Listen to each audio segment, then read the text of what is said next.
Good day, everyone. Before we proceed to another literary criticism, let us read first our learning objectives. So, for our learning objectives, within the 60-minute period, the students are expected to do the following with at least 75 level of accuracy. First, we have define what is deconstructive criticism. Second, analyze how deconstructive criticism reveals multiple meanings in a literary text. And lastly, we have express appreciation for kindness, empathy, and second chances in people's actions.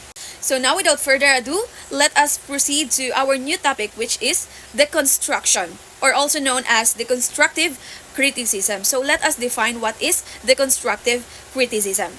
So now let us define what is deconstruction, or also known as deconstructive criticism. It is a literary theory that says a text does not have only one meaning, or meaning changes depending on interpretation, and it also identifies contradiction and hidden ideas in a text. Language can be unclear and have multiple meanings, and there is no single correct or final interpretation. So in short, ang deconstructive criticism, it is a theory that states na ang text daw does not have only one fixed meaning. Instead daw, ang meaning depends on interpretation or how the reader can interpret the certain text. And it also identifies daw the contradiction and hidden meanings within a text. So now let us proceed to the difference between reader response criticism and deconstructive criticism. So you can just pause it na lang and you read it in your own. So unlike the reader response criticism, which focuses lang on the reader's feelings and personal interpretation, while ang deconstructivism daw or deconstructive criticism, it focuses on the contradictions and instability within the text itself. So the reader daw, or in simple way, ang reader response is reader-based, while ang deconstructive criticism is text-based. Now, let us proceed to the historical background of this literary criticism or this criticism. So, the constructive criticism daw, it was started in the late 1960s during the postmodern period. So, it was emerged as a reaction to structuralism, which believed daw that texts have fixed meaning, like what I've said earlier, di ba? So, the constructive criticism argues instead daw meanings are unstable and changeable since ang kanang mga readers have their own perspective or interpretation on that certain or that specific text. The main proponent of deconstructive criticism is Jacques Derrida. So he introduced deconstruction and explained that language is not stable, so meaning changes depending on interpretation. So in this slide, I present several literary works. First, we have the necklace or the necklace. So in this story, diba, we have already read this. In this story, si Matilda borrows a necklace to appear nga dato siya, but loses it and spend years paying for a replacement, only this to kanang discover nga ang original necklace was fake daw. So from a deconstructivist perspective, the story daw challenges the idea of truth and value. What seems real or valuable is actually uncertain. And it also opens daw ang different interpretation. It's either daw Matilda can be seen either as a victim of social pressure or someone punished by her own desire for status. So it depends on how they view the character. Another example is the story of Anne R. It presents a woman who feels freedom. Diba, nabasa na po natin eh. Freedom after hearing about her husband's death, but dies when he unexpectedly returns alive. Diba, from a deconstructivist view, the meaning of freedom and marriage becomes unstable. Diba, ang ending can be interpreted as either liberation or tragedy, depending daw on the reader. And this demonstrates how the text receives a single final interpretation. Kay kita, diba, when we read the kanang story, kay ang ato muna unaan kay nalipay siya, it's because nabuhi yang asawa or yang husband. But then, di ba, there's a lot of interpretation or naapoy nag-interpret nga, nalipay po siya, it's because naana siya freedom on her own. So, that is for an R or the story of an R. So, now let's proceed to the last story titled Thank You Mom by Langston Hughes. So, ayan, the story begins late at night when a young boy named Roger tries to steal a purse or kanang of a woman, Mrs. Luella Bates Washington Jones, as she walks alone on the street. So he thinks daw that she will be an easy target because she is carrying a large purse. However, when kanang si Roger kanang attempts to grab the purse, he loses his balance and falls down. And because of that, Mrs. Jones immediately turns and grabs him firmly and says, "Pick up my pocketbook, boy, and give it here." So, gingnan niya si Roger. Then, she does not let him go. Instead, she asked sharply, "What made you try to steal my pocketbook?" Ana si Mrs. Jones. And because tungod sa kahadlok ni Roger and kaulaw niya, giingon niya ang tinuod, unsay reason jud. And answers that he wanted money to buy a pair of blue suede shoes. So, kani si Mrs. Jones, instead of calling the police, si Mrs. Jones makes a kanang surprising decision. She says, "You ought to be my son. I would teach you right from wrong." Gingnan niya si Roger. And then, human ato, gidala dayon niya si Roger sa ilahang balay.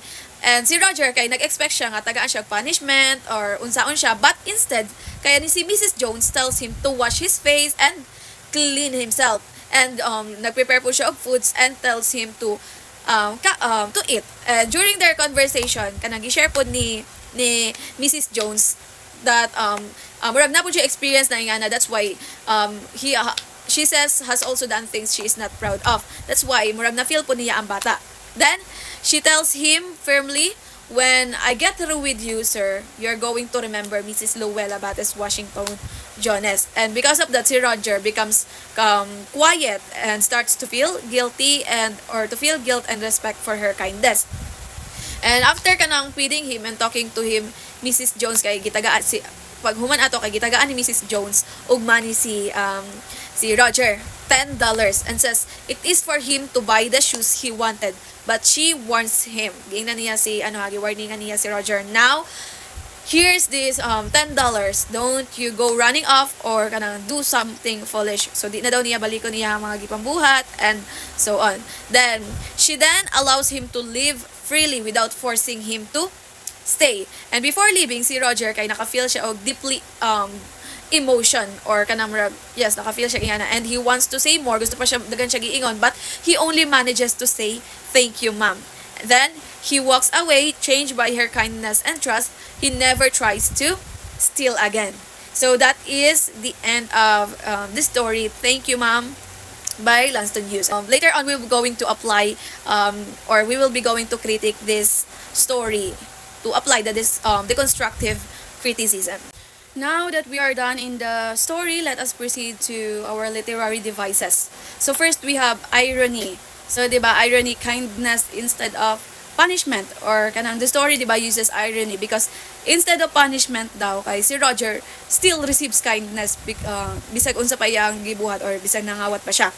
And next, we have dialogue. Dialogue is considered since it is used to express life lessons, and internal conflict shows Roger's emotional struggle and change. Next, lastly, we have symbolism. So, for the symbolism, the purse symbolizes desire or need versus wrong actions. So, that is for our literary devices. And for our themes, yes, the story highlights themes such as kindness, second chances, poverty, and moral growth, because it shows that people can change when they are treated with understanding instead of judgment, diba? Now, let's critique our story. So, I prepare here 4 questions that can apply deconstructive criticism. So, for our first question, diba, is Mrs. Jones truly kind or also controlling? So, di ba, Mrs. Jones is kind because she helps She helps Roger, feeds him and teaches him a lesson instead of punishing him. However, she can also be seen as controlling, di ba? Because she brings him to her home and directs his action. So, therefore, her character kay ma-interpret nato siya into different ways depending on our perspective or depending on the perspective of the reader. Second is Roger a criminal or a victim of circumstance? So, di ba si Roger is a criminal because he attempted to steal a purse. However, he can also be seen as a victim of circumstance because he is poor, di ba? Hungry and motivated by need rather than pure intention to harm. So, this shows that his situation is complex. So, it's either or pwede na to Yes, next is we have the is justice shown or redefined in the story? So, di ba, justice is not shown in the traditional legal sense because si Roger is not punished by law. Instead, kay ang justice is redefined through kindness, di ba? Guidance and moral teaching. And the story present justice as compassion rather than punishment kay Roger. So, yes, di ba? Depende gihapon sa ato ang pag-interpret. Next, who holds power in the story? So, the last question, who holds power in the story? So, Mrs. Jones, di ba, holds the main power because she controls the situation, catches Roger and decide what happens to him. However, si Roger also gains emotional power at the end because he learns a lesson and changes his behavior. So power is therefore shared in different forms. So that is how we critique the story. So for the message of the story, I think the story is, the message is that kindness can transform a person, and it also teaches us not to judge others easily because everyone deserves understanding and a second chance. So again, when we say deconstructive criticism, the meaning is not fixed and depends on how the reader interprets the situation. So as I end this, again, deconstructive criticism teaches that a story does not have only one meaning or fixed meaning. Instead, meaning changes depending on interpretation and perspective. That would be all for my report. I hope you learned something. Thank you.